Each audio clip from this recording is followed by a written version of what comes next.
ಕರವೇ ಅಧ್ಯಕ್ಷ ನಾರಾಯಣಗೌಡ ಅವರ ಬಂಧನವನ್ನ ಖಂಡಿಸಿ ರಾಜ್ಯದಾದ್ಯಂತ ಕಿಚ್ಚು. ನಾರಾಯಣಗೌಡರ ಬಿಡುಗಡೆಗೆ ವಾಟಾಳ್ ನಾಗರಾಜ್ ಡೆಡ್ ಲೈನ್ ನೀಡಿದ್ದಾರೆ. ಇಂದು ಸಂಜೆಯ ಒಳಗೆ ನಾರಾಯಣಗೌಡರನ್ನ ರಿಲೀಸ್ ಮಾಡಲೇಬೇಕು. ರಿಲೀಸ್ ಆಗದಿದ್ರೆ ನಾವೆಲ್ಲರೂ ಕೂಡ ಬೀದಿಗೆ ಇಳಿತೇವೆ ಅಂತ ಹೇಳಿ ವಾರ್ನಿಂಗ್ ನೀಡಿದ್ದಾರೆ. ರಾಜ್ಯ ಸರ್ಕಾರಕ್ಕೆ ಒಂದಿನ ಮಾತ್ರ ಗಡುವನ್ನ ಕೊಡ್ತೇವೆ. ಬೆಂಗಳೂರು ಯಾರ ಕೈನಲ್ಲಿ ಇರಬೇಕು? ಇಲ್ಲಿ ಕನ್ನಡವೇ ಸಾರ್ವಭೌಮ. ನಾರಾಯಣಗೌಡರನ್ನ ಬಂಧನದಿಂದ ಬಿಡುಗಡೆ ಮಾಡಬೇಕು. ರಿಲೀಸ್ ಮಾಡದಿದ್ರೆ ಉಗ್ರ ಹೋರಾಟವನ್ನ ಮಾಡ್ತೇವೆ ಅಂತ ಹೇಳಿ ವಾಟಾಳ್ ನಾಗರಾಜ್ ಎಚ್ಚರಿಕೆ ನೀಡಿದ್ದಾರೆ.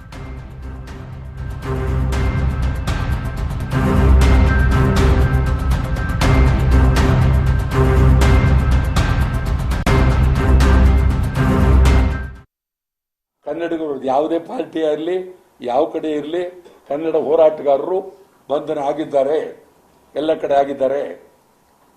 ಮತ್ತು ಎಲ್ಲೆಲ್ಲಿ ಹಿಡಿದಿದ್ದೀರಿ ನೀವು, ಅವ್ರನ್ನೆಲ್ಲ ನೀವು ಕೂಡಲೇ ಬಿಡುಗಡೆ ಮಾಡಬೇಕಾಗುತ್ತೆ.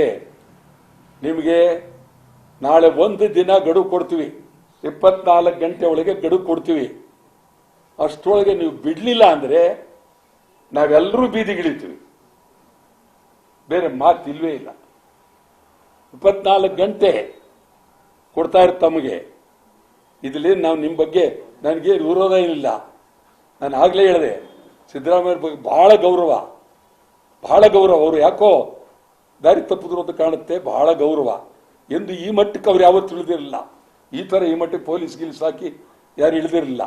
ಈಗ ಎಲ್ಲರೂ ತಗೊಂಡೋಗಿ ನೀವು ಪರಪ್ ನಗರ ಜೈಲಿಗೆ ನೀವು ಹಾಕ್ಬಿಟ್ಟಿದ್ದೀರಿ. ನಾಳೆ ಸಾಯಂಕಾಲದವರೆಗೂ ನೋಡ್ತೀವಿ. ನಾಳೆ ಬೆಳಿಗ್ಗೆ ಮತ್ತೆ ನಾವು ಸಭೆ ಸೇರ್ತೀವಿ. ಸಭೆ ಸೇರಿ ಅಂತಿಮವಾಗಿ ನೀವು ಬಿಡಲಿಲ್ಲ ಅಂದರೆ ನಾವು ಇಡೀ ರಾಜ್ಯಾದ್ಯಂತ ಒಕ್ಕೂಟ, ಇವತ್ತು ಕರ್ನಾಟಕದಲ್ಲಿ ಯಾರು ಏನೇ ಹೇಳಿ, ಕನ್ನಡ ಒಕ್ಕೂಟವೇ ಗೌರವಯುತವಾದ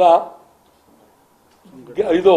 ಅನೇಕರು ನಾವು ಬಂದ್ ಮಾಡುವಾಗ ಹೇಳೋರು, ಇಲ್ಲ ನಂದೆಲ್ಲ ನೈತಿಕ ಬೆಂಬಲ. ಈಗ ನಾವು ಕೊಡ್ತಾ ಇರೋ ನೈತಿಕವಲ್ಲ, ನೇರ ಬೆಂಬಲ.